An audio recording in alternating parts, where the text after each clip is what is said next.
Situasi seketika berubah panik saat Wali Kota Jambi Maulana jatuh ke lubang sedalam 2 meter di Kelurahan Kenali Asam Bawah, Kota Jambi pada Rabu 6 Juni 2025. Peristiwa itu terjadi saat Wali Kota Jambi Maulana meninjau pekerjaan sistem asam segmen 1 yang baru dimulai.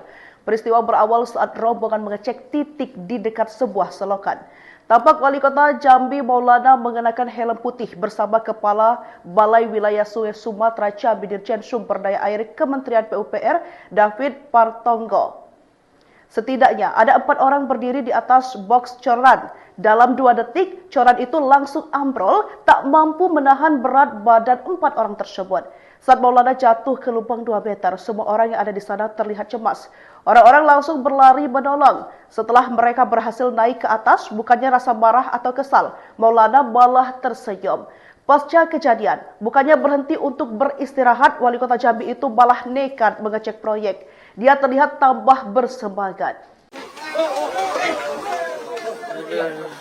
Wali Kota Jambi Maulana terperosok ke dalam lubang sedalam hampir 2 meter di Kelurahan Kenali Asam Bawah, Kota Baru, Kota Jambi. Maulana terperosok saat meninjau pekerjaan sistem asam segmen 1 yang telah mulai dikerjakan. Kondisi ini membuat seluruh orang yang ada di sana cemas. Namun menariknya tidak terlihat rasa marah atau kekesalan di wajah Maulana. Wali Kota Jambi tersebut juga tidak menunjukkan rasa kesakitan, padahal lubang tempat ia terjatuh cukup dalam. Kedatangan Maulana ke lokasi tersebut untuk meninjau sistem asam segmen 1 di mana menjadi bagian dari program penanggulangan banjir yang ada di Kota Jambi. Program ini menjadi sangat penting karena dapat mengurangi 70% banjir yang ada di Kota Jambi. Ini kita di sini, Pak. Ya, kali ini saya mengunjungi sistem asam segmen 1 di Kelurahan Kenali Asam Bawah. Saya bersama Kepala Balai Wilayah Sungai, Pak David, Kepala Dinas PU, Pak Lurah, dan tim meninjau langsung pengerjaan dari pelebaran dan pendalaman sistem asam di awalnya di segmen 1. Di awal sudah dikerjakan kira-kira 100 meter, kemudian ada benturan mengenai lahan seluas 50 meter. Saya turun langsung dan bertemu dengan pemilik lahan. Alhamdulillah clear, mereka siap menghibahkan lahannya.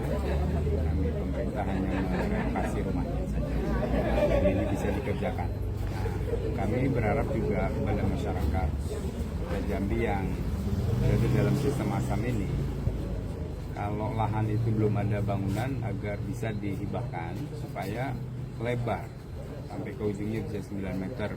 Itu bisa mengurangi banjir kita yang cukup signifikan, sekitar 60-70%. Bagi yang ada bangunannya, itu nanti kita akan negosiasikan bagaimana penyelesaian bangunannya. Tapi lahannya kalau sudah lebar, maka lahan sekitarnya juga bebas banjir, sehingga nilai tanahnya juga naik. Insya Allah saya dan tim bersama camat, lurah akan turun terus memantau ini. Karena ini salah satu program penting untuk penanganan banjir. Untuk bicara masalah banjir, kalau program ini nggak bisa sukses, ya banjir akan terus dihadapi, bahkan beban lingkungan dengan pertambahan jumlah rumah, jumlah penduduk akan semakin berat. Maka kami fokus bersama balai untuk bisa mencarikan alternatif supaya memang air bisa bebas sampai ke pintu asap.